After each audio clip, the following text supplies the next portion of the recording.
Hola, buenas tardes y bienvenidos al tercer y último día de esta jornada de Psicología y Neurociencias de Neurociencias de Ecuador. Les damos las gracias por acompañarnos en una charla más, que también es estar muy interesante, y también tenemos una invitada con mucha trayectoria en investigación y que también nos va a hablar un tema muy interesante dentro de la psicología y las neurociencias, y que esperamos que también les interese un poquito más el estudio y la curiosidad de saber más sobre el cerebro y el sistema nervioso. Les agradecemos también por acompañarnos en todas las charlas.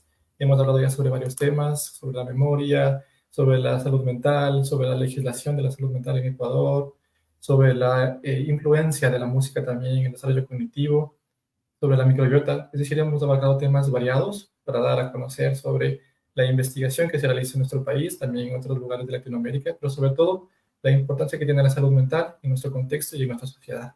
Así que hoy igual tendremos una charla muy interesante que también abordará temas muy curiosos sobre lo que pasa en la psicosis y también en la cognición. El día de hoy tenemos a una invitada que viene que está desde México. Ella es Ivonne Flores Medina, que es investigadora senior en el Departamento de Investigaciones Clínicas del Instituto Nacional de Psiquiatría Ramón de la Fuente Muñiz. También, bueno, su formación es licenciada en psicología, también hizo una estancia de investigación en la Universidad de Wisconsin en Milwaukee, y también es doctora en psicología, específicamente en neurociencias de la conducta, por la Universidad Nacional Autónoma de México. Es investigadora principal con muchos artículos publicados, especialmente en el ámbito del funcionamiento cognitivo y la esquizofrenia, pero también en otros ámbitos de la neurociencia y la psicología. Y pues también ha sido profesora invitada para dictar cátedra de neurociencias de la Universidad Nacional Autónoma de México y también en la Universidad Anáhuac, en cuanto a las bases biológicas de la conducta. Con este perfil, quiero dar paso a nuestra invitada para que también nos cuente un poquito más sobre su investigación, sobre su trabajo, tanto en la clínica como en la ciencia transnacional, y nos cuente pues también toda esta parte tan curiosa e interesante que tiene que ver con la psicosis. Ivonne, buenas tardes, bienvenida, es un gusto tenerte nosotros aquí. Gracias por aceptar nuestra invitación, y también gracias por compartirnos este tema tan interesante que tú nos vas a explicar el día de hoy. Hola Eric, muchas gracias por la invitación, saludos a todos. Bueno, pues les platico primero un poco les doy un poco el contexto de qué es lo que vamos a revisar el día de hoy. Como un poco explicaban en la biografía que amablemente Eric presentó, yo soy psicóloga de formación y el campo de estudio que yo tengo es específicamente sobre la neuropsicología, que es una rama que implica el estudio de las funciones como la atención, la memoria, la planeación, la inhibición, en relación con algunas patologías que pueden ser ya sea neurológicas, psiquiátricas, neuropsiquiátricas o el daño cerebral en general, ¿no? En los últimos 5 años de mi vida me he dedicado a estudiar un fenómeno llamado psicosis, que lo que implican son una serie de síntomas en donde puede existir algunas alteraciones en el pensamiento, ¿no? Específicamente, los síntomas más importantes en la psicosis tienen que ver con las alucinaciones, que son estas percepciones en ausencia de un estímulo, es decir, escuchar cosas que otros no pueden escuchar, ver cosas que otros no pueden ver, oler cosas que otros no pueden alcanzar a percibir, o tener las sensaciones corporales de que estamos teniendo o experimentando algo que no es visible para los demás. Y otro aspecto interesante de la psicosis son los delirios, que son una serie de ideas muy fijas en el contenido del pensamiento de las personas, que son diferentes a lo que les marca su contexto social, que los demás no alcanzan a percibir de dónde puede venir esta idea, y que son muy difíciles de debatir. Es decir, que las personas que tienen estas ideas fijas las creen con una convicción muy importante y que no son fácilmente persuadibles de otra cosa. Por ejemplo, una idea muy recurrente en algunos delirios es la idea de que estamos en peligro o de que la persona está en peligro. Y aunque sus familiares, amigos, las instituciones en las que están les den pruebas de que no hay un peligro latente, de que están seguros, de que nadie quiere hacerles daño, esa idea se cree con una convicción muy importante, tanto así que se actúan, ¿no? Se actúan las ideas para ponerse a salvo. Este tipo de síntomas, la psicosis, es un síntoma que aparece muy comúnmente en una condición de neurodesarrollo que se conoce como esquizofrenia. Y de eso justamente es de lo que voy a hablarles el día de hoy.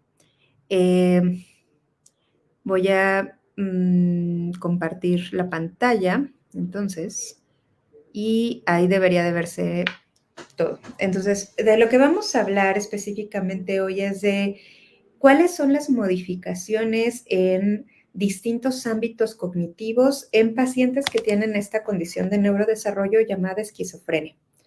Lo primero es que debemos entender que esta condición de salud llamada esquizofrenia es una condición crónica que no tiene una etiología específica, o sea, sabemos que hay una carga genética importante y que también algunas condiciones medioambientales pueden disparar los síntomas o acelerar la presencia de los síntomas, como la psicosis o otro tipo de síntomas que se conocen como síntomas negativos.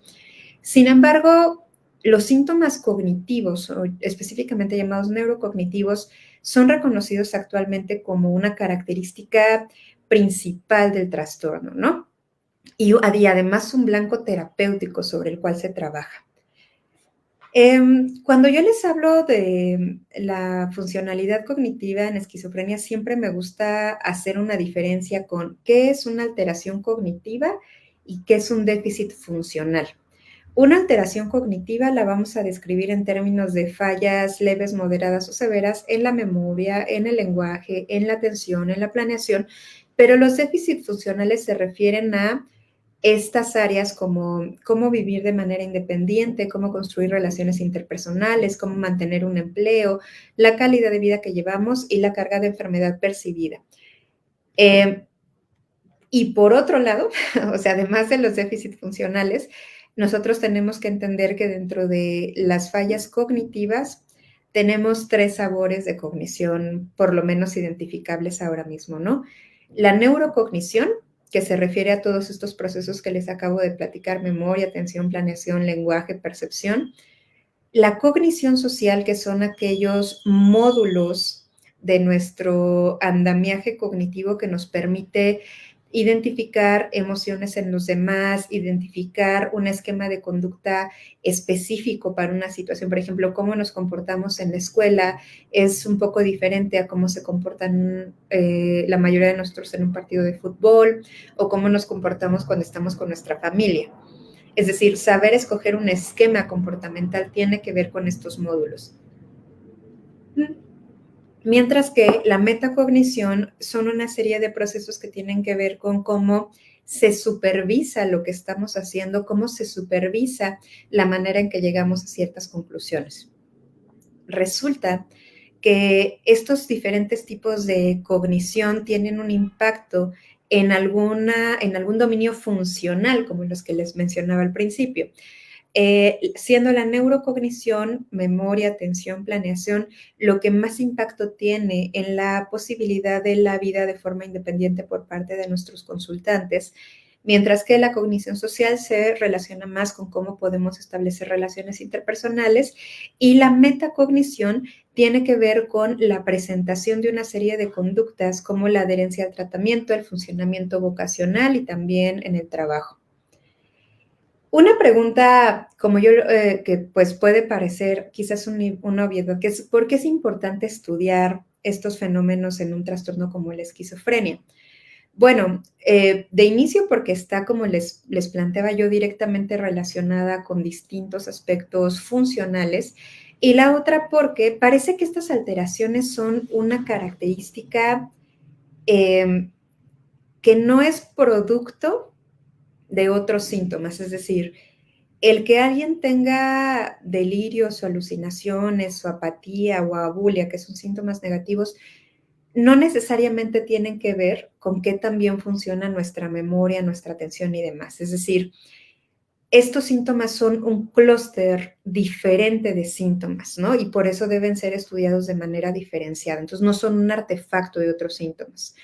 Por otro lado, parece que hay ciertas características de la cognición que son identificables a lo largo de las distintas etapas de esta condición de salud llamada esquizofrenia, por lo cual es recomendable tener una valoración formal. Y las alteraciones o las diferencias las podemos encontrar en pacientes que tienen un primer episodio psicótico, que es cuando se presentan muy claramente síntomas llamados positivos, que en este caso son alucinaciones y delirios. Podemos encontrar síntomas cognitivos en pacientes de larga evolución, en pacientes que tienen bajo control la sintomatología psicótica, pacientes sin tratamiento.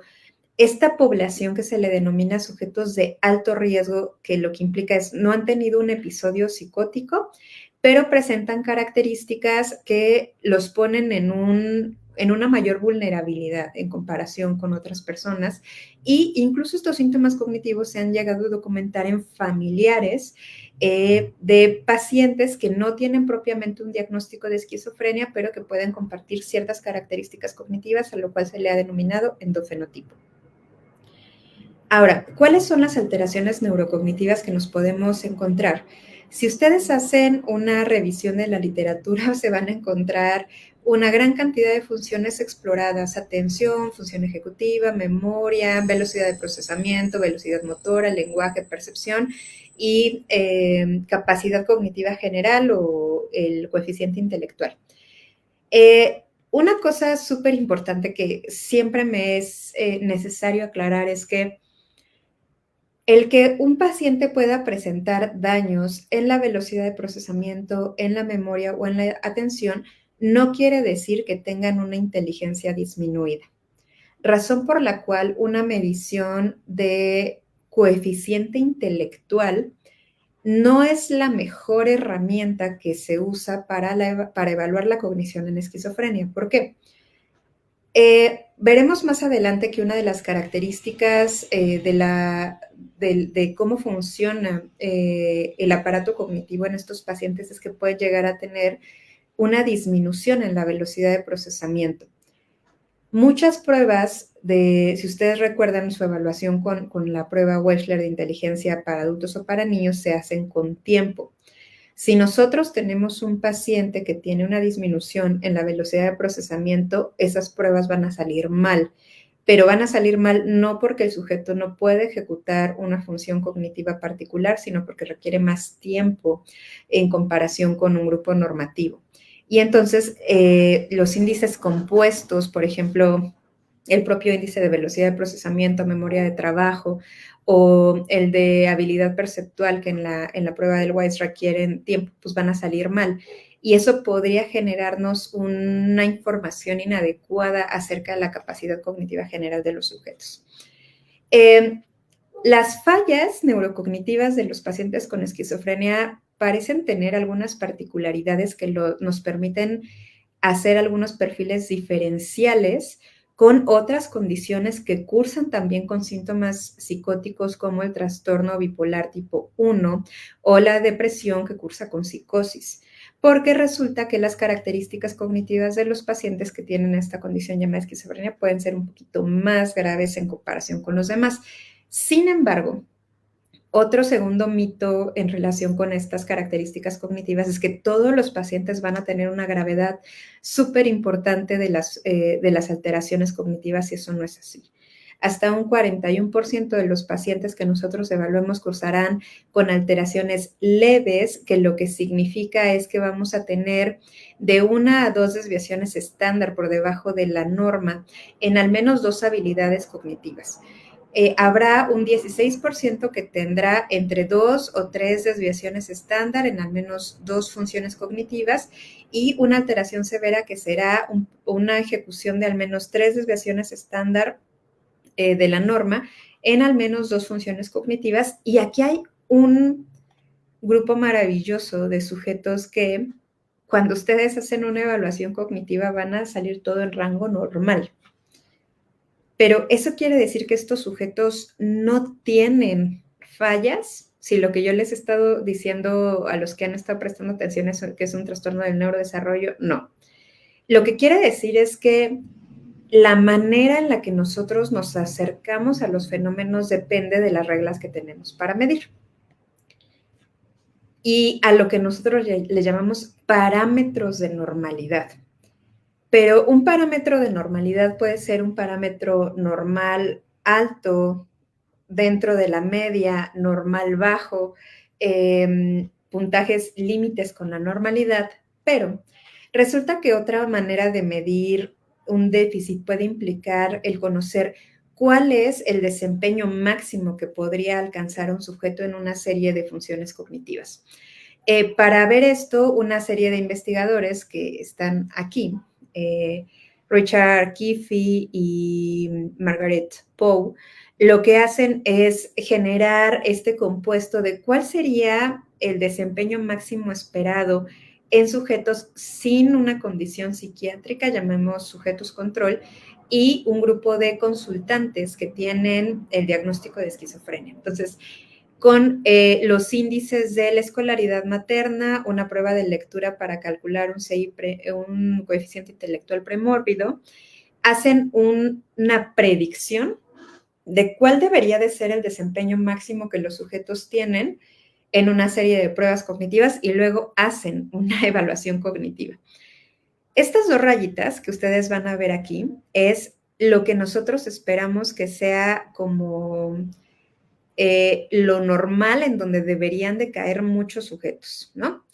Lo que caiga arriba de las rayitas quiere decir que el desempeño de los sujetos en la batería fue mayor a la predicción que se estaba haciendo. Todo lo que esté por debajo de las rayitas es que el desempeño fue menor a lo que estábamos prediciendo. Ahora, van a ver ustedes que hay muchos cuadraditos ahí azules que van por arriba de la predicción y casi todos estos son sujetos sin patología psiquiátrica. Y estos tachecitos rojos se refieren al grupo de pacientes. Entonces, la manera de leer esta gráfica implica que muchos de los pacientes van a alcanzar el desempeño esperado, porque son los que están dentro de estas líneas. Algunos van a alcanzar rendimientos superiores a lo que se está esperando, pero muchos van a caer por debajo del rendimiento esperado para su CI premórbido y la escolaridad de ellos y de su mamá. Y muchos de estos que caen por debajo del rendimiento esperado para ellos mismos van a puntuar dentro de parámetros normales en las pruebas. Básicamente, este estudio lo que dice es que hasta un 92.5% de los pacientes y un 32% de los controles cumplieron con criterios para un decremento en la función cognitiva en comparación con lo que se esperaba de ellos, ¿no? Pero, pues, lo que es notable es que una mayor proporción de los pacientes, pues, cumplían con este parámetro. Ahora, la evaluación de la función cognitiva ha tenido una historia ya bastante larga y lo que hemos nosotros tenido han sido distintos baterías, distintos métodos para evaluar diferentes aspectos de la cognición. Esta batería llamada R-VANS, o sea, lo que hace es una valoración de 35 minutos donde se evalúa atención selectiva con la repetición de dígitos y una tarea de claves, lenguaje con la denominación de dibujos y fluidez verbal, habilidad visoespacial con la copia de una figura compleja, memoria inmediata con el aprendizaje de palabras y una prueba de memoria lógica o la memorización de una historia, y memoria diferida, que es la evocación de la lista, el reconocimiento igual de la historia y la figura. Existen algunas opciones digitales, como esta que se llama Cogstate, que también se ha utilizado para medir la cognición en esquizofrenia. De manera interesante, esta tiene algunos elementos que nos permiten tener otro tipo de mediciones, por ejemplo, tiempos de reacción con el tapping y la elección del tiempo de reacción. También pruebas de memoria de trabajo con esta detección como de los cubos en una pantalla. El conocer un span visual y una tarea de go-no-go para conocer la respuesta de inhibición. La atención alternada, evaluada a través de la versión B del Trainmaking Test, una prueba de reconocimiento de emociones en rostros y una prueba de memoria verbal.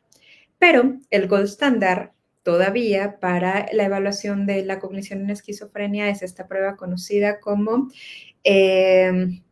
MCCB o esta prueba consenso, ¿no? de batería para la evaluación en esquizofrenia. Los dominios que evalúa esta prueba son 7 dominios que tienen 10 pruebas. El primer dominio, y todos estos se han elegido con la idea de que se han replicado a lo largo de la literatura de la evaluación en esquizofrenia los hallazgos sobre las alteraciones en estos dominios. Entonces, el primer dominio es la velocidad de procesamiento, por lo cual les decía que el CI no es una buena medida de lo que vamos nosotros a obtener. Y esta velocidad de procesamiento se evalúa a través de las pruebas del Tremaking Test en la versión A, fluidez verbal, y una prueba de símbolos y dígitos. La atención o vigilancia o concentración se evalúa a través de una prueba que se llama Continuous Performance Test o CPT, que es una prueba computarizada en donde nosotros vamos a estar vigilantes de una serie de estímulos y tendremos que dar una respuesta motora, que es presionar un botón. La memoria de trabajo no verbal se mide a través de los cubos de Corsi y la memoria de trabajo verbal se mide a través de la lista de organizar números y letras. La memoria verbal o el aprendizaje verbal se mide a través de la lista de Hopkins de palabras, la memoria visual a través del Brief Visual-Spatial Memory, el razonamiento y resolución de problemas a través de la prueba de laberintos, y esta es como una de las pruebas más bonitas que nos ha gustado estudiar, porque es este subtest de la prueba de Mayer, Salovey Caruso Emotional Intelligence, que evalúa específicamente el manejo de las emociones en una situación donde hay que trabajar con una emoción complicada. Es decir, lo que mide es cómo una persona elige un comportamiento que puede ayudarnos a sobrellevar o a surfear por una situación donde hay una emoción complicada como los celos, el enojo, la tristeza, ¿no? O, por ejemplo, el orgullo. Específicamente, esta prueba y la evaluación de la cognición social es sumamente relevante porque este proceso neurobiológico psicológico implica la percepción, el reconocimiento de los eventos sociales, construir una representación de lo que está pasando en la interacción con los otros y dar una respuesta adecuada a un ambiente particular. Lo que yo les decía es, no nos comportamos igual en la escuela que en un partido de fútbol. Dentro de las alteraciones en la cognición social de los pacientes, se ha establecido que no es que toda la cognición social esté con dificultades, sino algunos procesos muy específicos, específicamente la percepción social, que tiene que ver con la percepción de las emociones en el rostro, o la prosodia, que esas son pistas, los fenómenos como la mentalización, que se refiere a esta capacidad de la teoría de la mente, y también se ha propuesto que justamente la regulación emocional o el poder surfear adecuadamente en situaciones donde hay emociones complicadas pueden estar potencialmente afectadas. ¿Qué parece que está intacto? La experiencia emocional, es decir, no es que los pacientes no sientan cosas. Hay un síntoma que se llama aplanamiento emocional, que muchas veces se confunde con que no sienten. No, lo que sucede en el aplanamiento emocional es que es la expresión de las emociones a través de la voz o a través de la cara o a través de los comportamientos se encuentra ligeramente disminuida, es decir, como que no son muy expresivos, pero eso no quiere decir que no sienten las cosas de una manera intensa. Y las otras cosas que parece que están conservadas es, curiosamente, la resonancia con los demás o el afecto compartido, que tiene que ver con la empatía. La cognición social es un proceso complicadísimo porque implica mucho cerebro, en donde para nosotros nada más reconocer una cara una emoción en la voz, en el saber qué vamos a hacer con eso, qué significan esas emociones en los demás y cómo deberíamos nosotros de actuar. Necesitamos una gran cantidad de estructuras cerebrales desde la corteza sensorial y de asociación, la amígdala, la corteza orbitofrontal, la corteza cingulada, la corteza somatosensorial, los ganglios basales y demás. La prueba específica de cognición social, como yo les mostraba hace un momentito, que utiliza el MSCD, es de manejo emocional, que como les decía, es una de las áreas que potencialmente están afectadas en los pacientes con esquizofrenia. Y esto es un pequeño ejemplo de cómo se evalúa. Tenemos una situación que es, Andrés trabaja tan duro, incluso más que uno de sus colegas. Y de hecho, por lo general, sus ideas son mejores para obtener resultados positivos para la compañía. Su colega hace un trabajo mediocre, pero se implica en la política de la empresa de tal manera que progresa. Así, cuando el jefe de Andrés anuncia que el premio al mérito anual será para su colega, Andrés se enoja mucho. ¿En qué grado serían eficaces cada una de estas acciones para ayudar a Andrés a sentirse mejor? Y este es el tipo de evaluación que nosotros hacemos de cómo escogemos una conducta que nos ayude a lidiar con esta emoción complicada, ¿no? Acción 1. Andrés se tomó un descanso y recapacitó sobre las cosas buenas de su vida y su trabajo. Vayan anotando ustedes sus respuestas. ¿Ustedes dirían que esa acción es muy ineficaz, algo ineficaz, neutral, algo eficaz o muy eficaz?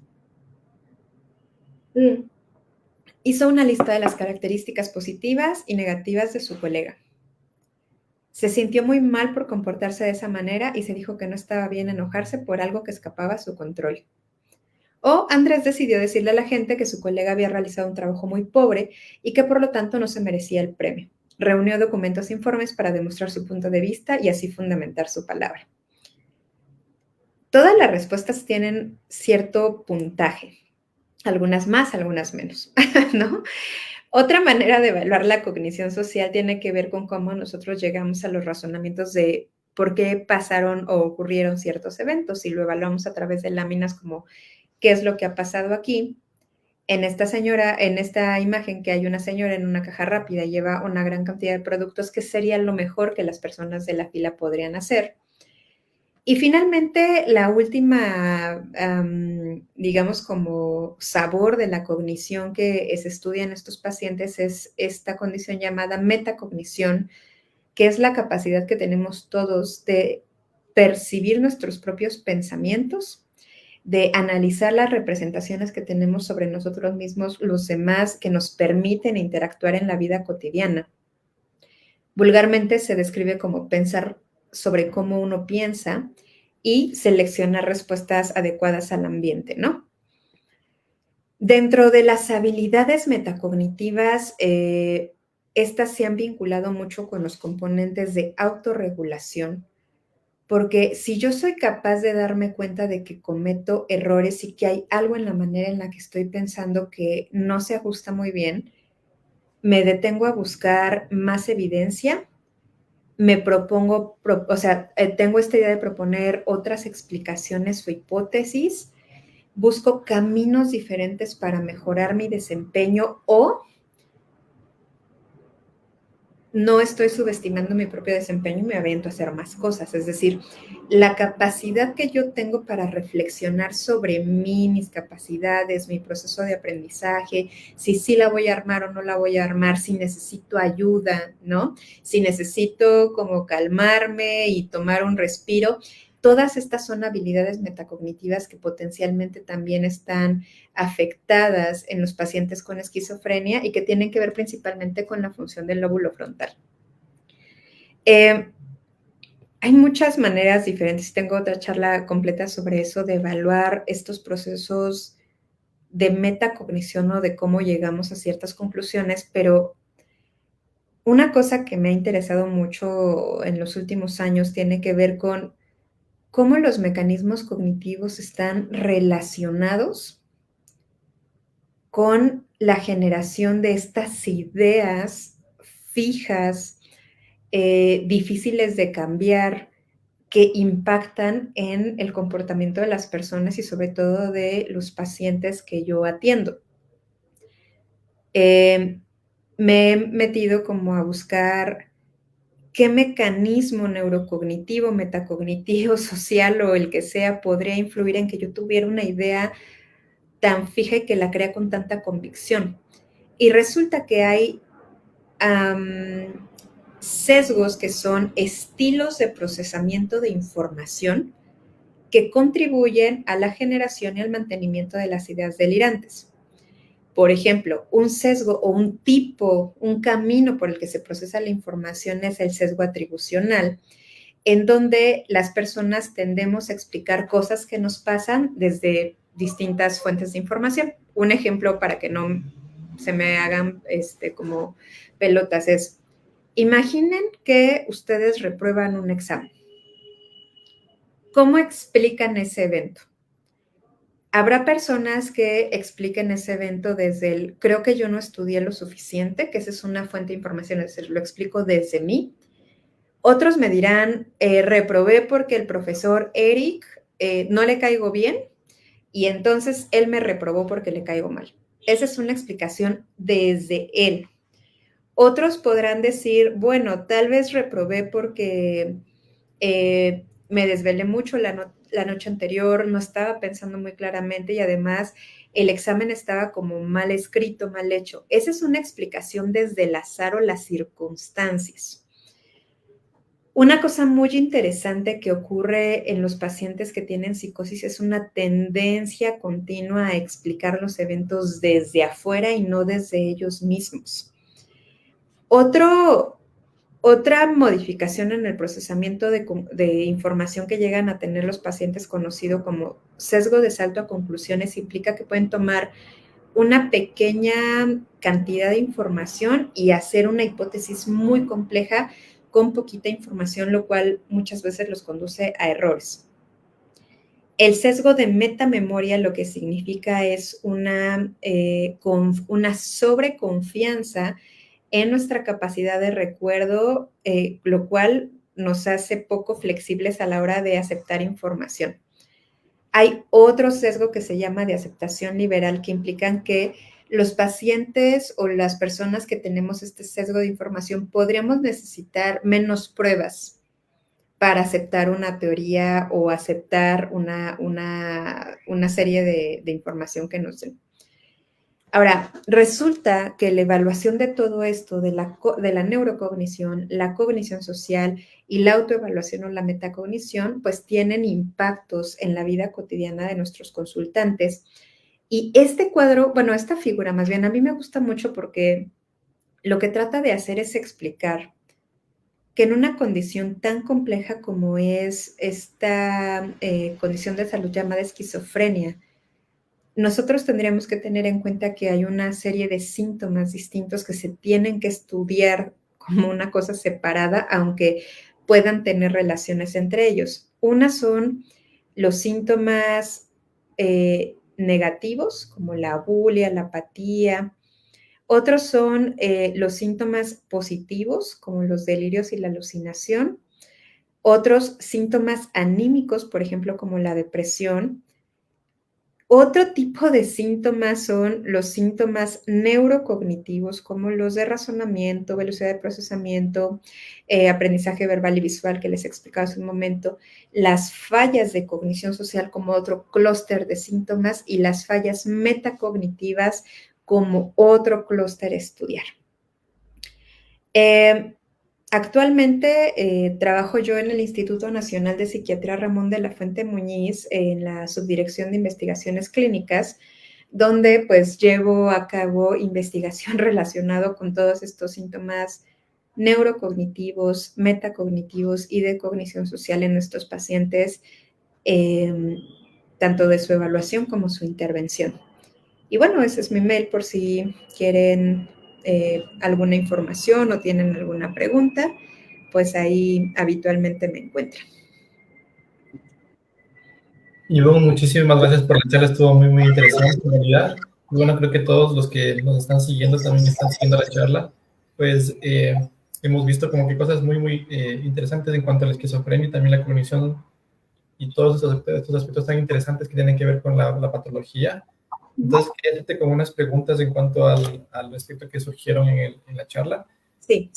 La primera pregunta que nos hace aquí Denise, bueno, que te felicita primeramente por la charla que está muy interesante y también pues que te da cosas muy curiosas en esto, que si el consumo de las drogas quizá tiene una influencia en el desarrollo de un episodio psicótico, tal vez podría tener una influencia mayor en algunas personas que en otras, o en una etapa de la vida.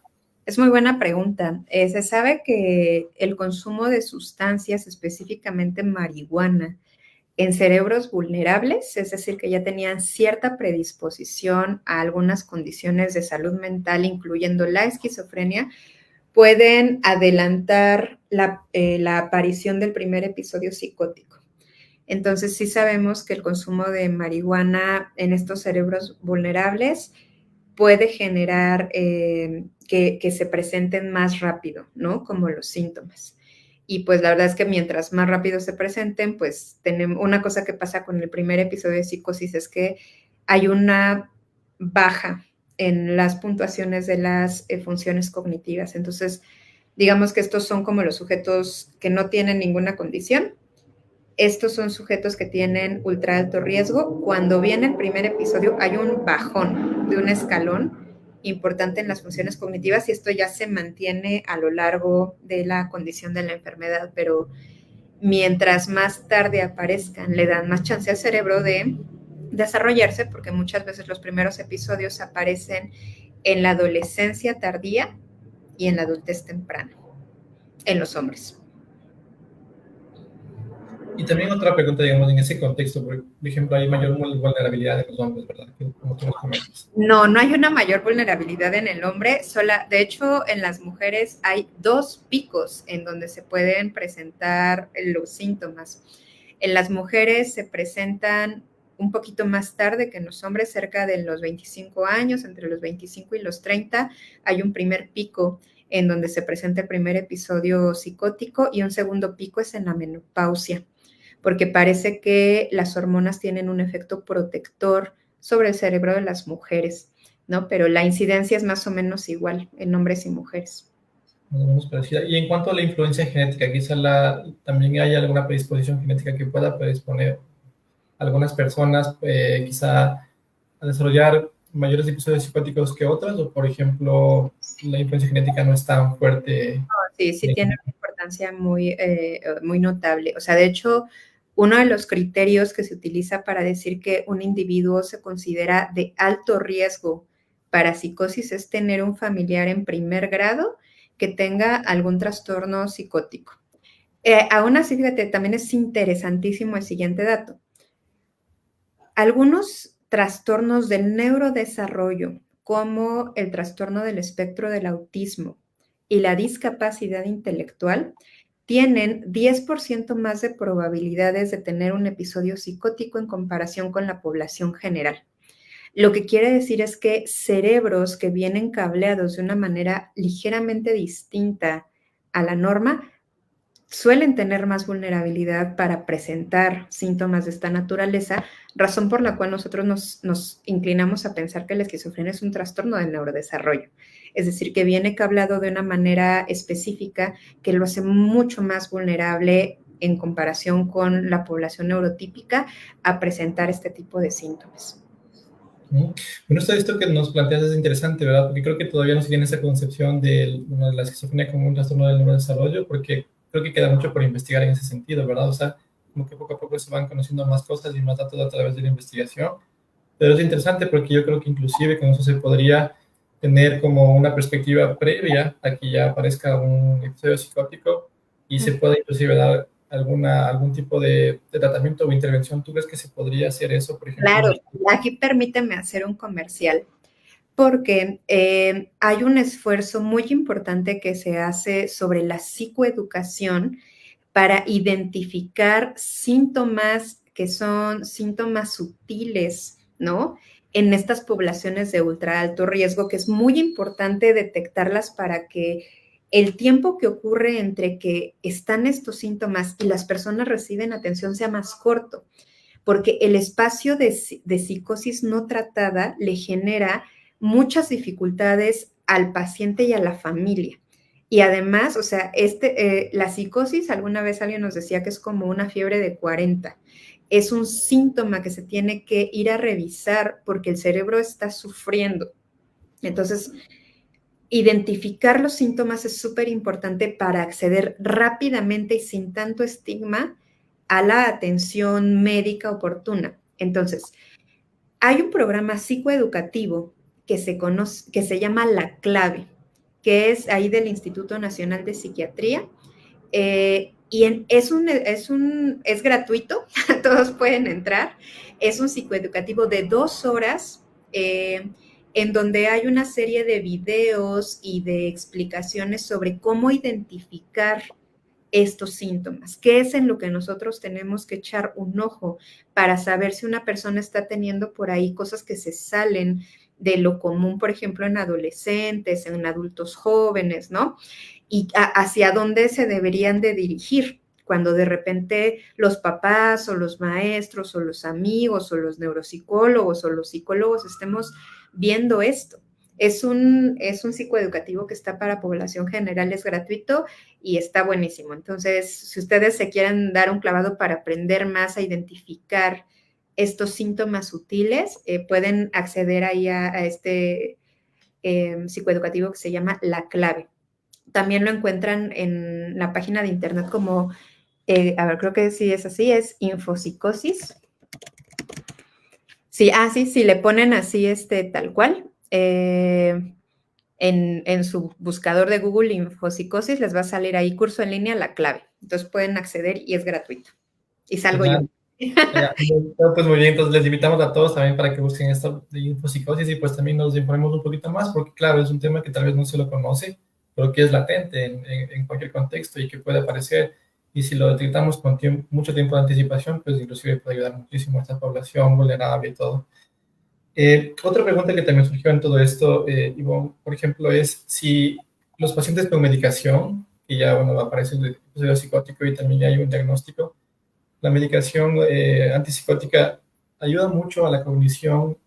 ¿En qué sentido? Digamos, ¿es mucho, poco? Depende también del paciente. Muy buena pregunta.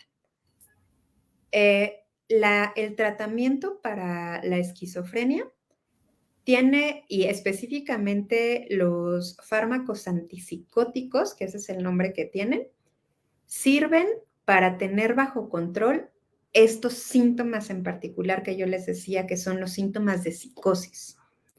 Sirven para mantener bajo control los delirios y sirven para mantener bajo control las alucinaciones.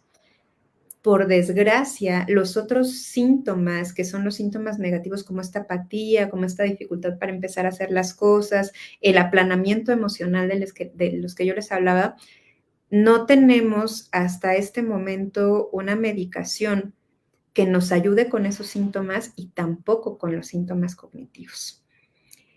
A pesar de que estos son un blanco terapéutico, porque ha habido muchos esfuerzos para encontrar una medicación que tenga un efecto sobre los síntomas cognitivos, la verdad es que hasta ahorita parece que va a haber un lanzamiento en el mercado de un producto nuevo que para allá le está tirando, pero todavía no sabemos porque van en la fase 3 del ensayo clínico, entonces todavía no sabemos si sí jala o no. Y más bien las intervenciones para esos síntomas, tanto negativos como cognitivos, son a través de maniobras no farmacológicas. Uno de mis alumnos que está haciendo su tesis doctoral ahí conmigo, que es el doctor Jesús Luna, está haciendo su trabajo doctoral sobre un programa que se llama remediación cognitiva compensatoria, en donde lo que nosotros estamos haciendo es de un programa que ya está como hecho, se tradujo, se utilizó la traducción al español y nosotros estamos probando en un hospital de tercer nivel con pacientes dentro del espectro de la esquizofrenia qué efectos tiene este programa de remediación cognitiva compensatoria. Ya acabamos, la verdad es que esperen pronto el artículo, o sea, obtuvimos buenos resultados para mejorar específicamente la velocidad de procesamiento y la memoria de trabajo en estos pacientes, pero hay muchos otros, digamos, como protocolos que se han utilizado porque las maniobras para mejorar esto son principalmente no farmacológicas y las realizan los psicólogos y los terapeutas, ¿no? Entonces, Acuérdense que el trabajo en salud mental implica un equipo multidisciplinario, en donde tenemos al psiquiatra, que es el que ayuda con la parte de la medicación, con la detección de algunos síntomas adicionales de la salud en general, y nosotros tenemos otra chamba. Nuestra chamba está en la evaluación, por ejemplo, de todas estas cosas que yo les decía, ¿no? De la cognición social, de la metacognición, de la neurocognición, su evaluación y su intervención, porque la rehabilitación en cualquier rubro, pero sobre todo en el de psiquiatría, implica meterle la mano a muchas cosas, ¿no? O sea, a muchos síntomas distintos y no necesariamente farmacológicamente, ¿no? No, eso es interesante en realidad, porque claro, aparte de los psicofármacos, a veces la mayoría de personas piensan y dicen, bueno, me tomo quizá por ahí un medicamento y ya mejor. Pero claro, es mucho más complejo que eso, es mucho más difícil. Sobre todo también depende de cada caso, depende del contexto en general. Entonces, creo que también es bueno saberlo para que en el caso de que cada uno tenga algún tipo de diagnóstico en cuanto a la esquizofrenia o el espectro de la psicosis, saber en qué puede ayudar, en qué no puede ayudar, de qué forma también actuar, porque también ayudaría el saber con qué tipo de profesional se puede asistir, creo que es importante. Correcto. Una pregunta también adicional que me gustaría hacerte, Ivonne, ya un poquito para ir cerrando la charla, que está muy, muy interesante y creo que hay muchas preguntas en el aire, es, así como tú nos comentabas, de que hay algún tipo de trastornos del neurodesarrollo que pueden ser eh, como que, o generar mayor influencia para que sea un episodio psicótico, ¿crees que también la esquizofrenia o la psicosis o cualquier tipo de enfermedad psicótica puede ser un factor de riesgo para las demencias de la vejez o otro tipo de Esa patologías es de la una vejez? muy buena pregunta. Um, los pacientes, o sea, antes a la esquizofrenia, cuando no había medicamentos, en algún momento se le denominó por uno de los padres de la psiquiatría como la demencia precoz, ¿no? Porque resultaba que los pacientes se deterioraban rápido y muy gravemente sin los medicamentos, porque estaba el cerebro en llamas todo el tiempo. No es que la esquizofrenia en sí misma te vaya a dar un cuadro de demencia o de deterioro cognitivo mayor, sino que más bien en estos pacientes en particular hay otras comorbilidades que suelen tener un impacto muy importante en la cognición. Por ejemplo, las dificultades metabólicas que suelen llegar a tener de manera más frecuente, como problemas como la hipertensión, la diabetes, o sea, el síndrome metabólico. Las dificultades que nos generan ese tipo de condiciones muchas veces hacen que algunos pacientes cursen con enfermedad vascular cerebral. Y entonces algunos cuadros que nosotros hemos llegado a ver tienen que ver más con este deterioro cognitivo mayor de origen vascular, que no es necesariamente por la esquizofrenia, sino porque hay otras comorbilidades médicas que incrementan el riesgo de enfermedad vascular y que entonces pueden cursar con las dos cosas, ¿no? Pero por etiologías diferentes. Ah, vale, claro, muy interesante también eso, digamos, es como que puede ser comórbido con otro tipo de patologías que quizá podría influir, pero al final claro, son como dos entidades clínicas distintas que pueden coexistir al mismo tiempo. Claro. Es curioso, ajá. Es curioso también, en realidad, pues claro, porque digamos, en enfermedades neurodegenerativas la cognición es bastante afectada en muchos sentidos también, entonces, Sí, puede claro. ser Sí, o una sea, de las... uno puede, o sea, y además porque, o sea, digamos como eh, hay una parte de la medicación que implica cierto riesgo metabólico, como un efecto secundario indeseado, pero también el hecho es que, por ejemplo, los síntomas negativos hace que muchas veces nuestros consultantes tengan muy poco deseo de moverse o de ejercitarse o de comer más sanamente y entonces tienen como esta preferencia, como todos con nuestras, o sea, nuestras propias dificultades en el comportamiento, nos gustan más las cosas más dulcecitas, más palatables, no se nos antoja la lechuga, ¿no? O sea, no es como que sean ellos nomás, ¿no? Sino que todas esas cosas incrementan el riesgo metabólico, pero los síntomas negativos hace que de repente sea muy difícil de verdad pararse a hacer ejercicio. Y la otra cosa, pues es que una de las comorbilidades más importantes en la esquizofrenia es el consumo de tabaco. Y el consumo de tabaco tiene muchas complicaciones porque disminuye la concentración de los antipsicóticos y entonces hay que subir la medicación y que ese es uno de los principales factores para eventos vasculares cerebrales. Si fuman, ya no fumen porque hay que cuidar su cerebro de que les dé un evento vascular cerebral o un infarto. Con eso también podemos prevenir cualquier tipo de cosa y, claro, evitar el consumo de tabaco porque al final nos afecta muchísimo y también más aún cuando tenemos un diagnóstico. Yo así, vivan sin drogas porque no son inocuas. Totalmente, es preferible vivir sin drogas. Ivo, una pregunta, bueno, finalmente para ya cerrar la charla, también te quería preguntar también un poco, desmitificar este contexto, ¿no? ¿Tú crees, o bueno, también desde tu perspectiva, cuando escuchamos como un paciente con esquizofrenia, generalmente la gente ya le ve como un poquito distante, ¿no? Con distancia, le ve como que quizá puede ser peligroso. ¿Tú qué les podrías decir en este sentido a las personas que quizá escuchan sobre esto? ¿Es una persona con esquizofrenia, con psicosis, es peligrosa, hay que tener cuidado, hay que alejarse? ¿O no? Esa es una muy buena pregunta y yo siempre las agradezco en foros como este porque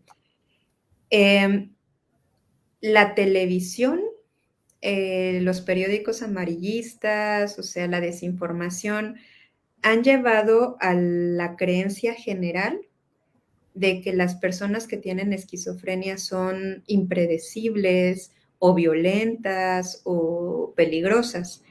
Y eso es un estigma, o sea, eso es una marca que se pone sobre alguien que no está necesariamente fundamentado en la realidad, ¿no? Por ejemplo, cuando nosotros hablamos de estigma, ustedes recordarán cuando se empezó a estudiar el VIH, ¿no? Que estaba el estigma sobre las personas que tenían VIH, que tenían tanto miedo que no las querían tocar porque no se les fuera a contagiar. Y ahora sabemos que eso es una cosa absurda, que eso no se contagia a través del contacto, ¿no? Y que una persona con VIH puede vivir perfectamente con su medicación y que hay medidas de protección para no contagiar a otros, pero que no implica nada malo moralmente, ¿no? Con la esquizofrenia hay un estigma en relación con esto, con que son personas peligrosas, pero eso es un invento hollywoodense, o sea, eso no es cierto. Una cosa que pasa con los pacientes con esquizofrenia es que las dificultades que tienen para comprender muchas veces el aspecto social hace que sean un poquito más torpes, digamos, ¿no? Cuando interactúan con los demás y a veces, como los demás se sacan de onda por cómo respondió el paciente, al paciente le da mucha vergüenza y le da vergüenza como que no la armó muy bien como en la interacción con el otro y lo que tienden a hacer es aislarse y a no interactuar con las personas porque tienen esta vergüenza de no poder cachar la jugada de lo que está pasando con el otro y de la reacción que habitualmente tienen las personas con ellos. Y en general, la verdad es que si ustedes buscan los artículos, los pacientes con esquizofrenia son más vulnerables a recibir violencia, a ser maltratados por otras personas, a ser estafados por otras personas porque son ingenuos por estas fallas de cognición social, o como tienden a verse como sin tanta expresión emocional, como que la gente los juzga como poco empáticos, pero no es que no sean empáticos, es que nada más no se les ve en la cara porque no son muy expresivos, pero ellos sienten de una manera muy intensa y yo te podría decir que de las poblaciones con las que he trabajado son las personas que cuando ya te cachan lo que está pasando son los más comprometidos con sus terapias, los que siempre llegan temprano, los que siempre quieren recibir más, o sea, como atención de todo lo que les puedas dar. Son muy leales, son muy considerados, son muy educados, son personas como muy agradecidas porque hay pocos terapeutas que le entren a trabajar con pacientes y porque lo que yo les digo es que este estigma lo que hace es que estos consultantes estén enfermos de soledad, ¿no? Esto que nos dices al final es un poco triste, ¿verdad? O sea, que estén como enfermos de soledad, porque al final creo que también este estigma, el que nosotros, bueno, quizás tal vez las personas también que no conocen mucho sobre esto, el hecho de alejarse también los estén alejando a ellos mismos en todo contexto. Pues también no les dan esa oportunidad para integrarse y también para conocerlos un poquito más, porque como tú nos dices, son unas personas maravillosas que hay que conocerlo aún más, pero también en base a un conocimiento previo sobre todo lo que es este diagnóstico tan complicado y tan difícil para la persona. Claro. Así que es muy, muy interesante todo lo que nos has comentado el día de hoy. Ivonne, ha sido una charla muy, muy interesante. En realidad yo he aprendido muchísimo de todo lo que nos has comentado y también estoy seguro que todos nuestros seguidores también aprenderán muchísimo y creo que también será una forma de incentivarles a buscar un poquito más de información y a entender el contexto tan complicado y tan difícil que conlleva las enfermedades mentales. Pues nada, el día de hoy ha sido la última charla que hemos tenido de la jornada de psicología y neurociencias contigo hemos cerrado y estoy seguro que ha sido un cierre maravilloso y magnífico para dar una idea más global sobre el estado de la salud mental en nuestro país y también pues, en Latinoamérica a través de la mano de buenos clínicos y también de buenos investigadores. Ivonne, te dejo con las palabras finales que les puedes decir a todos nuestros seguidores. Bueno, contexto. Ok, lo que yo les pediría es que la mejor manera de quitar el estigma es saber de fuentes confiables, no necesariamente de las películas ni de la tele, sino de fuentes confiables de qué se trata un fenómeno y acercarnos con curiosidad a estudiar estos fenómenos y con humanidad a todos los consultantes con los que tratamos, porque son seres humanos como ustedes y como yo. Y a los jóvenes estudiantes lo que les diría es entren con curiosidad y tómense en serio la labor, porque es muy importante para poder hacer una evaluación, una intervención, que uno haga las cosas bien. Entonces, para eso tienen que estudiar. Pues nada, nos quedamos con tus consejos, Ivonne. En realidad hay que prepararse mucho, pues sobre todo para hacer el trabajo lo mejor posible que podamos. Y bueno, siempre también tener conocimiento de causa y también prácticas basadas en evidencia que nos van a ayudar a tener un mejor desempeño laboral en todo sentido. Muchísimas gracias por la charla, te agradezco un montón por estar con nosotros y también espero y auguro también tenerte una nueva oportunidad hablando sobre otros temas también que tú investigas, también pues otro tipo de temáticas. También siempre bienvenida en Astrociencias de Ecuador. También agradecerles a todos nuestros seguidores y también agradecerles a todas las personas que estuvieron con nosotros en esta jornada, a los invitados, a los conductores, a todos. Ha sido un gran trabajo que hemos realizado, sobre todo para dar a conocer un poco más la divulgación científica en psicología, en psiquiatría, en neurociencias y explicar un poquito más del contexto actual de todo el panorama en cuanto a la salud mental en nuestro país y, como decía, también en Latinoamérica. Muchísimas gracias a todos y un fuerte abrazo y esperamos también tenerlos en otras oportunidades. Bye.